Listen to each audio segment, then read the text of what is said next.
happened to the QB we thought we knew? That's first. Then, Tapatong, testy. But is he about to be tested in a way he never has before? Oh, we've got a lot to say. And then, back. We'll tell you why the D in Big D still stands for division title. All that and more as we get up with you, starting right now. Jam-packed on a Tuesday. Delighted you are here. The crew is ready. Graziano's ready to go. Neek is here. Jeff's handing out pancakes today. The big swagoo Marcus Spears is here today, putting his microphone on as we speak. Let's get this thing rolling. And we begin with last night in Los Angeles. A Broncos home game. Russell Wilson and the Broncos visiting the Chargers. Late first, Broncos up 3-0. Early, good Russell Wilson, Neek. Look at him moving out of the pocket. Oh, yeah, this is the Russ we remember from Seattle. Rolling out, making plays, accurate ball. What a play. It's going to be a good night for Russ, isn't it? Jerry Jeudy. It was a good night for Russ. How about this one? Greg Dulcich, first ever NFL game. Bam, touchdown. It's a breakdown in coverage. Russ spies the open man and scores a touchdown. Going to be a good night, right, guys? Wilson for JCJ. Russell 10 for his first 10. Broncos up 10-0, but then, Jeff Saturday, you love Austin Eckler. Oh, look at that young fella in the Thunderdome, making people pay the toll. Keep driving them legs. I see your offensive lineman shoving them in. Started off early, baby. So it's 10-7 later in the half, tied at 10. Russell with pressure in his face. This is outstanding throw to get it out there. It's not pretty, but with a guy on his lap to complete that pass, deep ball, Russell Wilson is the Russell Wilson we love. 47 yards to KJ Hamler, sets up a field goal. 13-10 Denver. Second half, vastly different. What you will see here is a couple of bad-looking plays. Yeah, and this is the Russ we've come to expect given what we've seen this season. It started good, but it got ugly. He's almost picked off there. Now here he is. They're all over him, Nate. Yeah, he's got to be able to read this blitz, at least know it's coming, and get rid of it quick to that slot receiver. The Broncos' offense in the second half was non-existent. Fourth quarter tied at 13. Here comes Herbert. What happens when the ball gets tipped?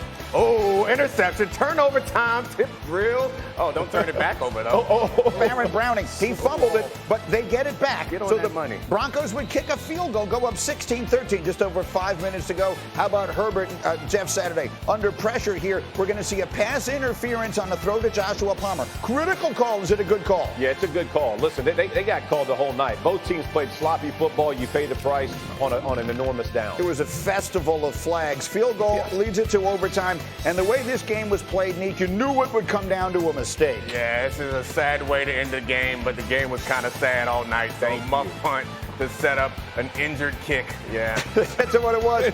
Dustin Hopkins was hurt. He limped onto the field to kick a 39-yarder. Watch him go to his knees after kicking it. They actually have to pick him up after he kicks the game winner, but it counts. Chargers get the win, 19-16. After the game, Russell Wilson, let's talk. I think the sense of urgency has to go up now, even that much more, every day, and the season's not over.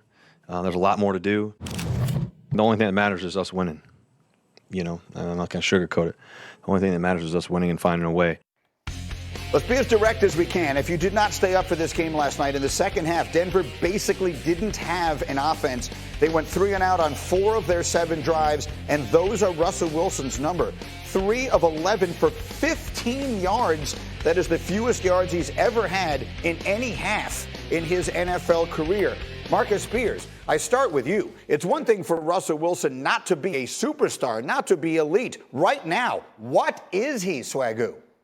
He is Drew Lock 2.0 is what he is right now.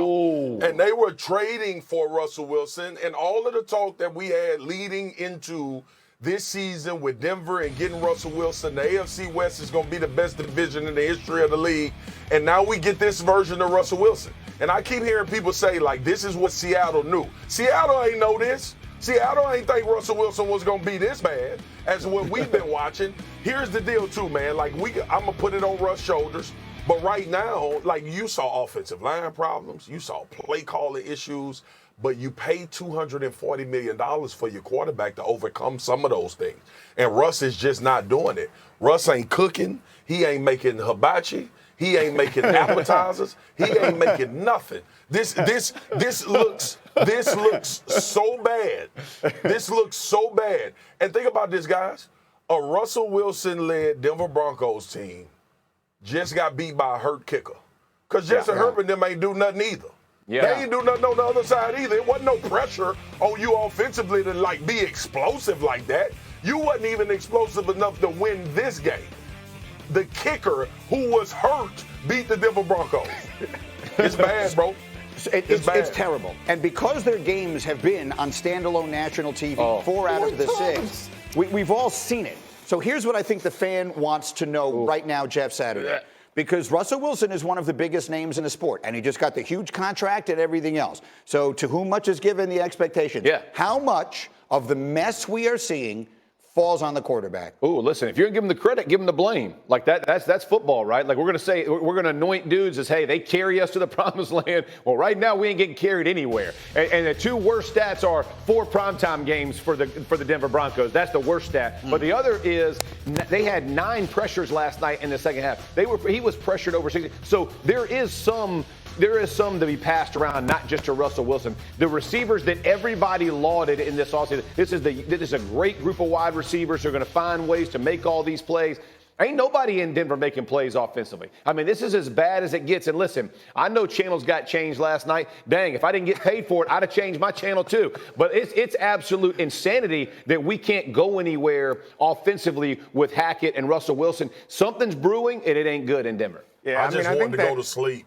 I just want to go to sleep, y'all. Just make it. Somebody do something. I mean, I think the game was sleep, but they're not asking Russell to attack down the field, which is something that he does really well normally. He's throwing balls in the middle field, something he's never traditionally done. So short passes, he's like attacking the areas that he's not great at, which doesn't help. But if you want to find a positive sign for the Broncos fans, that defense is outstanding. Defense is balling. They are outstanding. He keeps putting them in terrible positions, and they stand up every week and give them a chance to win. That's impressive. So let's be happy about that. I think it was like Justin Herbert had a record for most passes thrown without a touchdown pass. So yes, that's true. But they're not winning. And Russell says the only thing that matters is we're winning. If we win, they're not doing it. Look, Seattle, to Swagu's point, Seattle did not know he was going to be this bad. Right. But the reason he's not in Seattle anymore is because the Seahawks looked down the road, knew what kind of contract he was going to want, and decided they didn't think he was that kind of player anymore. So what it looks like in Denver,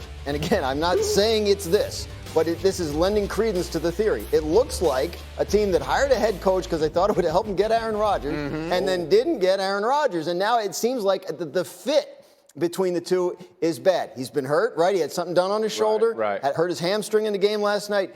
Everything that could possibly go wrong. What they need is to not be on primetime anymore. And you talk about worst stats, 7 touchdowns and 69 offensive possessions so far this year. Oh, Lord, have mercy. Listen, you think about where is the Rose in this? Like, if you look at their red zone, they've turned it over as many touchdowns as they scored in the red zone. Like 3 and 3. Like, that's absolutely awful. And the one thing I will say, like, the part that you give Russell Wilson the biggest problem is the Colts game on that Thursday night. Like, that post that he throws the interception to Gilmore, that you can't have that from your $250 million player, right? But Melvin Gordon, his phone, he got benched. I mean, they benched a guy with an injury to the best running back they have. They benched their other guy. These are big problems. Go ahead, Marcus. I'm going to be professional, okay? I'm going to be professional because Himbo sent me some stats. I'm going to use them. I use them about once a year, but I'm going to use them today. Think about this in context, right? Himbo sent me this. The Broncos have scored 17 points 5 times in 6 games. The Broncos scored fewer than 17 points 3 times in 57 games with Peyton Manning. He has doubled that, and we ain't even to week 7 yet. Bro, think about how bad this is when you make an investment of almost of $250 million in a quarterback. And y'all, this ain't like this a new offseason. We've been talking about Denver as a quarterback away for 3 years. We've been talking about them missing in drafts. We've been talking about them bringing in guys and it not working out. This was supposed to be the fix. And I didn't know what Hackett was going to do. I'm always leery when we hire these coaches because they've been around some of the best damn quarterbacks we've ever seen in our life. So we think they great coaches just by hanging around the facility. Ultimately, what this boils down to is this. We looking at Nathaniel Hackett, and he deservedly so deserves a lot of the vitriol and the things that we're saying. The problem that Russ is going to have is that Russell Wilson is the face of the Denver Broncos. The coach is not going to take the punishment that Russell Wilson is going to take week in and week out. And I believe, to your point, Jeff, he needs just as much responsibility. Hey, no, I get you, Jeff. I get you. Yeah. He'll take it from us because we looking at football from ins and outs, watching film, understanding what type of offense they run in, what type of situations they're being put in. But Russell Wilson is going to carry the brunt of this because they've been quarterback starved for the last however many years, bro. Yeah, Except the other guy's the one who's going to get fired. Usually the coaches, usually the coaches end up taking that tumble. I'm not talking about losing your job. I'm with you. We know Nathaniel Hackett going to go first, but the scrutiny is going to lay on the shoulders of Russell Wilson. Right. That's fair, but in the moment I have left, and by the way, I just looked it over. In one game, the Broncos this year gave up 32 points. In their other 5, they gave up 17, 9, 10, 12, and 19, and they're 2-4. Good. So the defense clearly has been excellent. How long until we start seeing these changes? To recap, the team was recently sold. The new owners did not hire the coach. They did give Russell the contract. Right. So there's no questions about who's going to pay the price ultimately here. How quickly do you think that a move could come? Yeah, I think he's going to make it through the year. I suspect that they at least give him 2 years. If it doesn't get any better between, I do. He's a first-time head coach. His very first game was on national TV in prime time, and it was an embarrassment, which started us with this narrative that he's a terrible coach, which is not fair. It's also a true narrative. It's not just a made-up narrative. And then we continue to see this time after time. They brought in Rosberg to help him manage the game. I think they'll give him the rest.